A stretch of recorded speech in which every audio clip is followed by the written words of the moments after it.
오늘따라 아이들이 너무 기쁜가 봐요. 뭔가 정신도 없고 오늘 예배 시간에도 되게 산만했어요. 유치부 예배 시간에도. 그래서 아이들에게 인상을 쓰면서 전도사님이 헐크로 변하기 전에 하나님께 드리는 예배 잘 드리자고 했더니 그제서야 아주 가만히 앉아서 예배 잘 드렸거든요. 우리 아이들 정말 오늘 영상이 좀 길었죠. 제가 우리 애들 이렇게 사진을 다 보면서 이뻐가지고 잘랐는데도 애들 그 개인 얼굴 나온 게 너무 예뻐가지고 우리 어른들도 다 같이 보시고 우리 아이들 생각날 때마다 기도해 주셨으면 좋겠습니다. 네, 우리 기도하고 말씀 전하겠습니다. 하나님 아버지 감사합니다. 오늘 이렇게 귀한 날 허락하여 주시고 하나님 우리 유치부 주간 예배로 하나님께 올려드리게 하시니 감사합니다. 하나님 적은 수의 아이들이지만 하나님을 사랑하며 입술로 그리고 몸으로 하나님께 찬양하며 영광 돌립니다. 이 예배를 기쁘게 받으시고 하나님 이 시간 부족한 자 말씀을 전할 때 하나님 저도 은혜 받고 우리 모든 성도들이 함께 은혜 받는 귀한 시간 될 수 있도록 도와주시옵소서. 감사드리며 예수님의 이름으로 기도드렸습니다. 아멘. 잠깐만요. 저 영화 보실로 가도 된다고. 네. 오늘 말씀 사실 본문이 에스더 4장 12절부터 16절입니다. 우리 다 같이 한번 읽어봤으면 좋겠습니다. 에스더 4장 12절부터 16절입니다.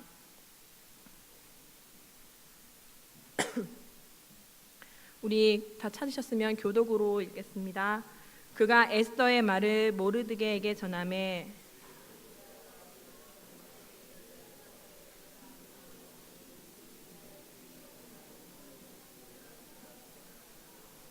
이때 내가 만일 잠잠하여 말이 없으면 유다인은 다른 데로 말미암아 노임과 구원을 얻으려니와 너와 내 아버지 집은 멸망하리라. 내가 왕후의 자리를 얻은 것이 이때를 위함이 아닌지 누가 알겠느냐 하니 다 같이 읽겠습니다.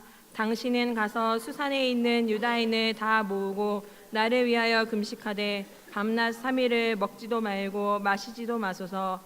나도 나의 시녀와 더불어 이렇게 금식한 후에 규례를 어기고 왕에게 나아가리니 죽으면 죽으리이다 하니라. 아멘. 오늘 말씀 전하기 전에 오늘 성경 봉독 읽은 친구가 원래 이렇게 12절부터 16절을 다 읽어야 되는데 아직 한글이 조금 부족한 거예요. 그런데 저희가 선생님들이 이제 봤을 때 예배도 너무 잘 드리고 그 아이가 너무 예쁜 거예요. 항상 예배 시간에도 가장 먼저 와요. 그래서 시키고 이제 싶어서 다 계획을 했어요. 근데 오늘 왔는데 못 읽는다는 거예요. 그래가지고 너무 갈등을 했어요. 그러니까 읽긴 읽는데 앞에 나와서 읽을 정도의 실력이 안 된다는 거예요. 그래서 이제 고민을 했는데 은경 선생님이 시켜보겠다고 좀 줄여줄 수 없겠냐, 한 절이라도 시켜보겠다고 말씀하시더라고요. 그러더니 앉혀서 시킨 거예요. 그래가지고 앞에 나와서 이렇게 조금 더듬었지만 그래도 하나님께 예배할 수 있게 되었습니다. 그것을 보면서 조금 울컥하더라고요. 그러니까 우리도 참 부족하고 늘 부족하고 보잘것없지만 하나님은 그래도 돕는 자를 항상 붙이셔서 우리를 사용하시는 하나님이 얼마나 감사한지 그 어린아이가 너무 아침에 기대하고 온 거예요. 너무 기대하고 온 거예요. 선생님 저를 보더니 그러는 거예요. 제가 너무 예뻐서 오늘 제가 앞에서 뭐 한다고요? 이러는 거예요. 그러더니 자꾸 막 너무 신이 난 거예요. 그런데 걔가 이제 글을 잘 못 읽는다는 얘기 들었을 때 너무 미안한 거예요. 그런데 그 선생님의 그 사랑과 헌신으로 이렇게 하게 된 걸 보면서 우리에게도 하나님께서 어떻게 일하실지 우리 어른들뿐만 아니라 우리 아이들에게도 귀한 선생님과 귀한 하나님의 붙이시는 자들로 아름답게 세워질 줄 믿습니다. 네. 페르시아의 아하수에로 왕이 잔치를 벌였습니다. 잔치는 여러 날 계속되었습니다. 왕은 그 잔치에 흥이 올라 왕후 와스티를 청하여 오라고 합니다. 너무 예뻤대요. 너무 에스더 1장 11절에 보면 왕후는 그 용모가 보기에 좋았다고 말하고 있습니다. 한 나라의 왕후가 될 정도면 얼마나 예뻤을까요? 그래서 오라고 했는데 왕후는 이제 좀 마음이 기분이 별로 안 좋았겠죠. 사람들이 술 마시고 한 자리여서 그래서 왕후는 오지 않아요. 그리고 그 나라의 기강을 생각해서 이제 와스티는 폐위가 됩니다. 그리고 2장에서 이제 왕후를 대신하여 왕후의 자리에 오를 여인들을 모으는 중에 에스더도 그 자리에 가게 되는 모습이 나옵니다. 에스더는 궁녀를 주관하는 헤게의 눈에도 좋게 보여서 그 왕후가 아직 되지도 않았는데 7 궁녀를 거느리면서 그 12달을 보내게 돼요. 그 그리고 왕에게 나아갈 때도 다른 어떤 것도 준비하지 않고 나아갔는데 모든 사람 보는 자들에게 사랑을 받았다고 해요. 그리고 에스더는 왕의 눈에도 좋게 보여져 왕후가 됩니다.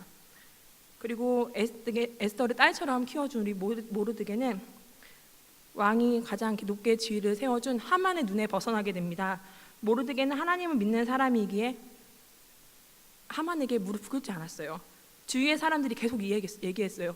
그래도 고개를 숙여야 된다, 그래도 절을 해야 된다 하고 얘기했는데 듣지 않았어요.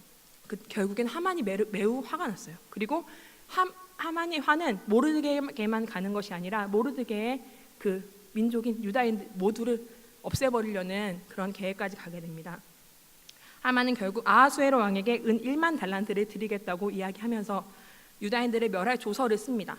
모르드게가 이 일을 알고 자기의 옷을 찢고 굵은 베옷을 입고 성 앞까지 나아갑니다. 에스더가 이 일을 알고 무슨 일인가 알아보고 모르드게를 통해 이제 하만이 어떤 생각을 가지고 있고 어떻게 할 것이라는 것을 알게 됩니다. 모르드게는 에스더에게 왕 앞에 나아가서 자기 민족을 위하여 구해달라고 간절히 구하기를 부탁합니다. 그런데 에스더는 대답했습니다. 누구든지 왕 앞에 부름이 없으면 죽게 된다고 말입니다. 그때 모르드게가 회답합니다. 이것이 오늘 말씀입니다. 너는 왕궁에 있으니 모든 유다인 중에 홀로 목숨을 건지리라 생각하지 말라. 이때 내가 만일 잠잠하여 말이 없으면 유다인은 다른 데로 말미암아 노임과 구원을 얻으려니와 너와 내 아버지 집은 멸망하리라. 내가 왕후의 자리를 얻은 것이 이때를 위함이 아닌지 누가 알겠느냐. 이 말을 듣고 에스더는 다 같이 3일 밤낮을 금식한 후에 왕에게 나아가겠다고 했습니다. 그리고 우리가 잘 아는 말씀 죽으면 죽으리다 라는 말을 합니다. 에스더와 유대인들은 지금 살 수 있는 길이 아무것도 없습니다. 할 수 있는 것도 아무것도 없습니다. 그때 다 함께 3일을 금식하며 기도합니다. 그랬을 때 하나님의 역사가 일어납니다. 하나님은 요셉을 오래전에 미리 애굽으로 보내셔서 애굽의 총리 대신에 되게 하셔서 그 야곱과 그 자녀들을 살게 하신 것처럼 에스더를 왕후의 자리로 미리 보내시고 그 일을 준비하십니다. 에스더는 모르드게의 말을 잘 들었습니다. 왕후가 되기 전에도 모르드게의 말을 잘 들어서 자기의 종족을 미리 말하지 않았고 2장 20절에 보면 양육받을 때와 똑같이 왕후가 되어서도 그의 명령을 잘 따랐음을 알 수 있습니다. 모르드게는 어떻게 생각하면 서운한 말을 합니다. 너 혼자 살 수 있을 것이라고 생각하지 말아라. 너와 내 집은 멸망하리라 라고 말합니다. 그런데 에스더는 그 말을 서운하게 듣지 않습니다. 대신 그 즉시로 수산에 있는 모든 사람들을 모아 3일 금식을 하도록 하고 자기도 스스로 금식하며 하나님께 모든 것을 맡기고 죽으면 죽으리다 하는 마음으로 왕 앞에 나아가게 됩니다. 마태복음 19장 26절에 보면 사람으로는 할 수 없으나 하나님으로서는 다 하실 수 있느니라. 이 말씀처럼 신앙의 모르드게 밑에서 에스더도 하나님을 온전히 신뢰했음을 알 수 있습니다. 그랬더니 하나님께서 역사하십니다.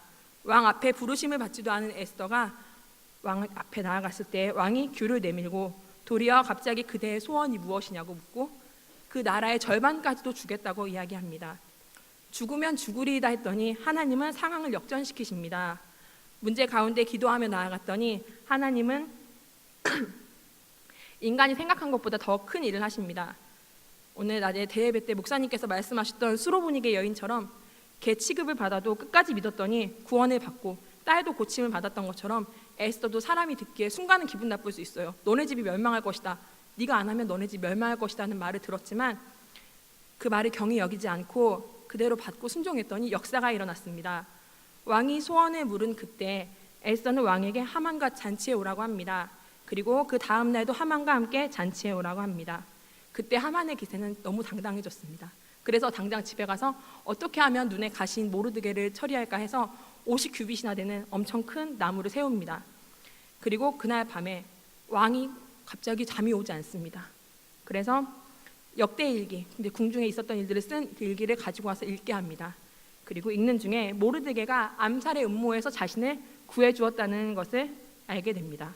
그리고 그에게 보상을 해주었냐 하고 물어보고 그 다음날 이제 그에게 어떻게 해줄 것인가에 대해서 하만에게 물어봅니다. 근데 하만은 자신에게 그 일을 해줄 것인 줄 알고 자기가 받고 싶은 대로 왕의 옷을 입혀주시고 왕이 타는 말을 타게 하시고 왕이 쓰는 왕관을 쓰게 하시고 거리에서 소리치게 해주세요. 왕이 존귀히 여기는 자다 하고 소리치게 해달라고 이야기합니다. 그런데 그것을 하만이 너무 싫어하는 모르드게에게 다 해주게 됩니다. 하만이 번뇌합니다. 그러다가 에스더가 베푼 두 번째 잔치에 갑니다. 왕이 또 묻습니다. 그대의 소원이 무엇이냐? 그대가 구하면 나라의 절반이라도 주겠다고 이야기합니다. 그리고 그때 에스더가 말합니다. 자신의 생명과 자신의 민족을 구해주시라고 왕에게 부탁합니다. 그때 왕이 분노합니다. 도대체 그렇게 한 사람이 누구냐고 이야기합니다. 하만입니다.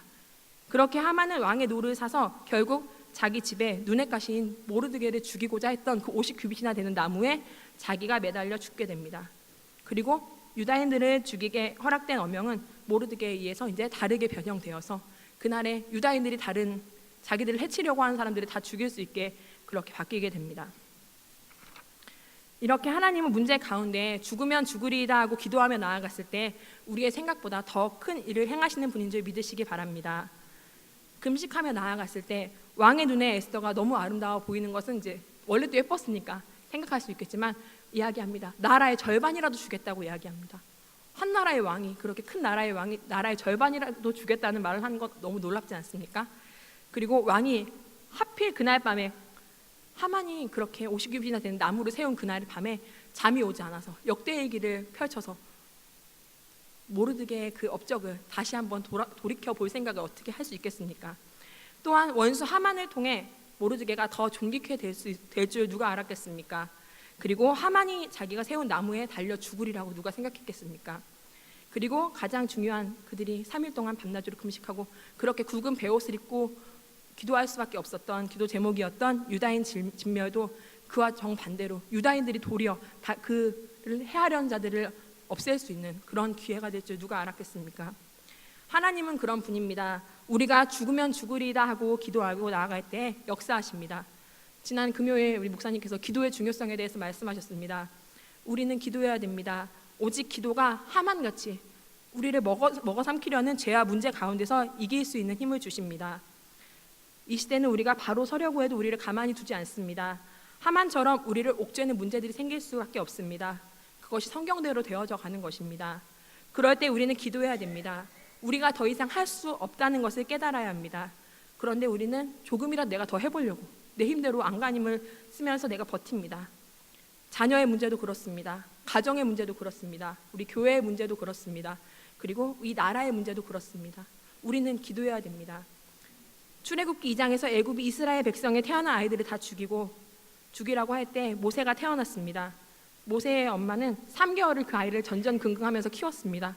그런데 3개월이 지나자 키울 수 없게 되자 이제 할 수 있는 것이 아무것도 없었습니다. 그래서 그 아이를 그 갈대 상자에다 역청을 발라서 강에 내려 보내게 됩니다. 그럴 때 하나님이 역사하십니다.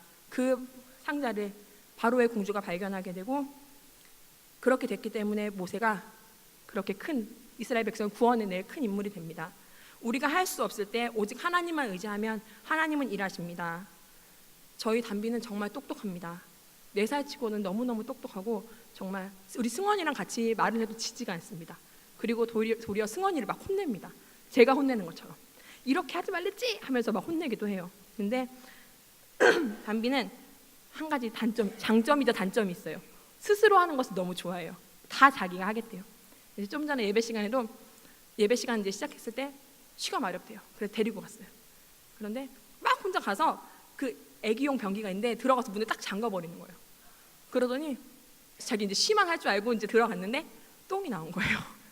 그러니까 갑자기 엄마 나 똥도 했어 이러는 거예요. 그래서 그럼 엄마가 닦아줄게 문 열어봐 이랬어요. 엄마가 닦아줄게 이랬더니 근데 문 잠갔잖아 열어줘 이랬어요. 그랬더니 어떡하지? 이러는 거예요. 그래서 문을 열어 엄마가 들어가서 닦아줄게. 걔가 문을 열길래 들어갔어요. 들어가자마자 하는 얘기가 엄마 미안해. 엄마 똥냄새 날까봐 내가 문 잠갔어 그러는 거예요. 그러니까 지가 결국 할 수 없으니까 똥 처리까지 자기가 못하니까 갑자기 나한테 납작 엎드리더니 엄마 똥냄새 날까봐 자기가 문 잠갔다고 얘기를 하더라고요. 그런데 우리 담비는 그렇게 자기가 하는 거 너무 좋아해요. 신발도 자기가 신겠다고 하고 옷도 자기가 입겠다고 하고 다 자기가 하겠다고 하는데 분명히 아직 4살이니까 자기가 스스로 할 수 없는 일이 있어요. 그런데도 자기가 한다고 해요. 그리고 저한테 그래요. 엄마 저쪽 보고 있어. 엄마 저쪽 방에 가 있어 하고 얘기해요. 그리고 막 혼자 막 모의를 해요. 할머니를 꼬셔가지고 뭐 핸드폰으로 뭐 보기도 하고 그리고 혼자 우유도 따르기도 하고 막 해요. 근데 꼭 저한테 혼나요. 왜냐면 잘 못하니까. 항상 실수를 해요. 그럼 제가 이것도 못하는 게 왜 네가 한다 그래? 하고 얘기를 해요.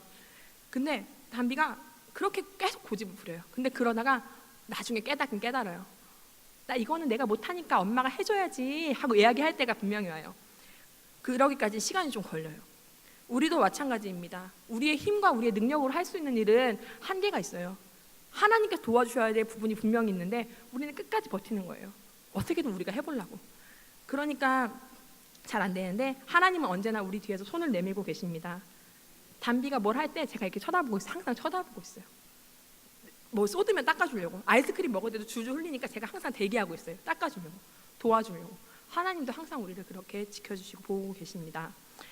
야고보서 1장 5절에 너희 중에 누구든지 지혜가 부족하거든 모든 사람에게 후히 주시고 꾸짖지 아니하신 하나님께 구하라 그리하면 주시리라고 말씀하고 있습니다. 하나님은 그 모든 상황을 해결할 힘을 주십니다. 지혜를 주십니다. 생각해봤습니다. 에스더가 만일 하나님을 믿지 아니하고 자신의 생각대로 왕에게 죽임을 당할까 봐, 왕이 허락하지 않고 왕이 부르지 아니하면 갈 수 없기 때문에 그 자리에 가지 않았다면 에스더는 아마 이 책의 주인공, 이 에스더라는 책이 쓰여지지도 않았을 것입니다. 오직 하나님을 신뢰했기에 결단할 수 있었던 것 같습니다. 저는 이 말이 참 무섭습니다. 내가 잠잠하여 말이 없으면 유다인은 다른 데로 말미암아 구원을 얻으려니와. 저는 주인공이 되는 것을 참 좋아합니다. 막 이렇게 세상적인 주인공이 아니라 부흥회 할 때, 언젠가 부흥회 하는데 강사 목사님이 이제 다 이렇게 안수해 주시면서 귀에다 대고 속삭이시는 거예요. 오늘 이번 성회는 네가 주인공이다 하고 말씀해 주시는 거예요. 근데 나중에 알고 보니까 다 똑같은 말을 해준 거예요. 근데 전 저한테만 한 줄 알고 애가 타게 기도를 했죠. 내가 주인공이야 막 했는데 그때부터 저는 그게 참 좋았어요. 그래서 항상 모든 성회 때 저는 내가 주인공이라는 생각으로 막 찬양하고 막 말씀 듣고 기도해요. 그런데 그래서 저는 그런 것도 좋아하고 살아계신 하나님의 역사의 그 간증의 주인공이 되는 것도 참 좋아해요. 그래서 우리 엄마 제 간증 참 많이 하시거든요. 저는 그게 너무너무 좋아요. 그래서 저는 이제 하나님 안에서 그런 욕심을 되게 많이 부려요. 그래서 이 말이 무서운 거예요. 네가 안 하면 다른 사람을 통해서 일할 거다. 그 말이 너무 무서운 거예요. 그렇게 생각하면 교회에서 직분을 맡길 때 꼭 빼는 분들 계시잖아요. 그런 분들은 마음이 너무 아파요. 왜냐하면 하나님께서 이제 봤을 때, 그리고 사람들도 봤을 때 그분이 적임자이기 때문에 그렇게 세울 텐데 항상 이제 축복을 발로 차시는 것 같아서 안타까울 때가 있습니다. 그분들이 아니어도 분명히 다른 사람을 통해서도 하나님 일하시는데 이왕이면 우리가 다 주인공이 됐으면 좋겠습니다. 그래서 에스더가 모르드게의 말이 너무 강하고 잔인하게 들렸을 수도 있지만 그 말을 듣고 즉시로 순종하여 에스더 책의 주인공이 된 것처럼 우리도 순종하며 하나님 나라의 주인공이 되었으면 좋겠습니다. 지금 문제가 있으십니까? 마가복음 9장에 예수님께 찾아온 병자의 아버지처럼 예수님 하실 수 있으시면 저희를 도와주세요. 하실 수 있으시면 도와주세요 라고 예수님께 말합니다. 그런데 예수님 말씀하십니다. 할 수 있거든이 무슨 말이냐? 믿는 자에게 능치 못함이 없다라고 말씀하십니다. 그 말씀처럼 우리는 온전히 모든 것을 다 해결해 주시고 이루어 주시는 주님만 믿고 승리하는 우리 모든 당진교회 성도님들 되셨으면 좋겠습니다. 마지막 한 말씀만 하고 마치겠습니다. 우리 목사님께서 독을 뽑아내는 것이 감사라고 이제 말씀하셨습니다. 사실 저는 그 말씀이 저도 참 저에게 맞는 말씀이거든요. 저도 감사가 없으면 참 제가 어떻게 살 수 있을까 하는 생각을 하는데 사실 이제 부끄러운 얘기 좀 하겠습니다. 저희 학교 다닐 때, 대학 다닐 때 저도 좀 나름 괜찮았거든요. 근데 우리 주목사님이 좀 이렇게 강하긴 했는데 좀 잘생기긴 했는데 저도 나름대로 좀 괜찮았거든요. 그래가지고 이제 둘이 보면서 사람들이 진짜 그래 둘이 사귈 줄 알았어 막 이런 얘기도 많이 하고 너무 잘 어울린다 이런 말 진짜 많이 들었어요. 그런데 결혼하고 아기를 낳고 이제 데리고 다니는데 사람들이 자꾸 조 목사님은 멋있다는 거예요. 우리 교회도 다 찔리시죠? 저한테 좀 이쁘다고 해주세요. 자기 조 목사님만 멋있다고 하는 거예요. 그래서 이제 근데 조 목사님 없을 때도 애기들만 이렇게 데리고 가요. 가면요 애들을 보고 저희를 딱 보고 승원이 있을 때 특히 승원이랑 저랑 딱 보더니 애가 너무 예쁘다 하면서 아빠 닮았나 봐요? 이런다요. 그럼 너무 기분 나쁜 거예요 진짜. 그래서 더 사고 싶어도 안 사요. 막 그렇게 해요. 그리고 이번 휴가 때도 그런 일이 있었어요. 어디 목장에 갔는데 조 목사님이랑 승원이랑 새 모이를 주고 있었어요. 근데 어떤 할머니가 이곳이 천국이 나중에 천국에 가면 이런 모습이겠지 하면서 이렇게 보시다가 갑자기 승원이랑 아빠랑 제가 사진을 막 찍고 있었어요. 그러더니 저를 이렇게 보시더니 아들이 아빠 닮았나 봐요 이러는 거예요. 아빠가 미남이다. 막 너무 잘생겼다 아빠가. 그러더니 제가 선글라스 끼고 있었어요. 근데 저를 뚫어져라 보시는 거예요. 그래서 난 좀 기대했어요. 엄마도 이쁘네 이 말 한마디면 되는데 그 말을 안 하시는 거예요. 그러더니 그냥 이렇게 계속 쳐다보더니 그냥 가시는 거예요. 그래서 좀 속상하더라고요.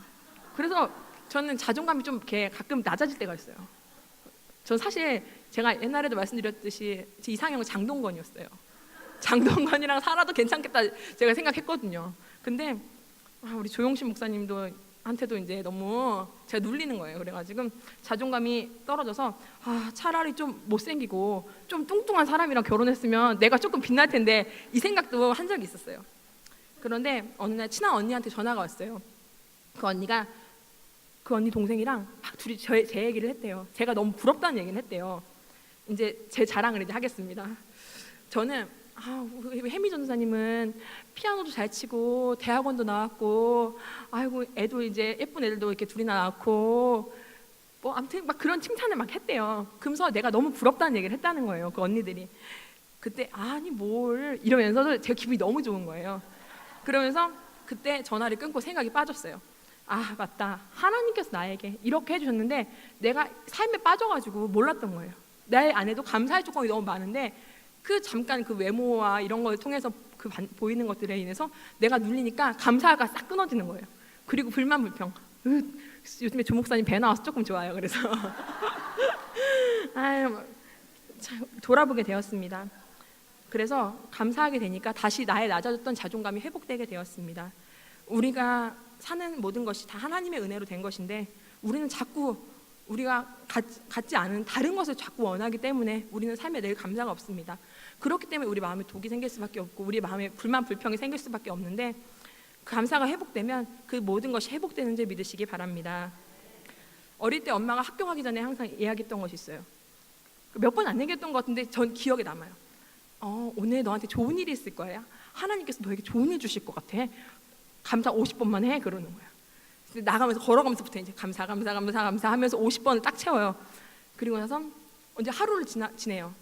근데 진짜 감사한 일이 생길 때가 있어요. 어떻게 이런 일이 생기지 할 때가 있고 어떤 날은 그냥 그랬던 날이 있어요. 근데 항상 엄마가 물어봐요. 저녁에 혜미야 오늘 좋은 일 있었지 하고 물어봐요. 너무 좋은 일 있었지 막 물어봐요. 되게 기대에 찬 표정으로. 그러면 이제 그때부터 생각을 짜맞추는 거예요. 생각해보니까 그 일이 감사했던 것 같기도 하고 그렇게 돌아보니까 저의 삶이 감사가 그래도 하나씩은 있더라고요. 우리도 항상 우리에게 감사의 조건을 주시고 기쁜 걸 주실 하나님을 기대하면서 우리의 삶 속에 무엇이 감사인지 날마다 찾아보시는 우리 성도님들이 되었으면 좋겠습니다. 우리가 생각하는 대로 하나님은 일하십니다. 감사하면 감사할 일을 주시는 우리 하나님, 그 하나님을 믿고 늘 죽으면 죽으리이다 기도하며 달려가는 우리들 되었으면 좋겠습니다. 하늘에서 봤을 때 우리 사람들을 요즘에 막 성형도 많이 하고 막 코도 높게 하고 뭐 했는데 하늘에서 보면 다 똑같대요. 보이지도 않아요. 그런 것이 아니라 우리 온전히 마음을 하나님께 드릴 수 있는 우리들이 되었으면 좋겠고 하나님께서 기뻐하시는 말 요즘에 우리 아이들에게 성령의 9가지 열매를 많이 이야기해요. 그리고 제가 그 성령의 9가지 말씀을 전하고 제가 일주일 동안 너무 고생했어요. 성령의 9가지 열매가 내 안에 있는지 우리도 성령의 9가지 열매가 날마다 채워질 수 있는 우리 모두가 되었으면 좋겠습니다. 기도하겠습니다.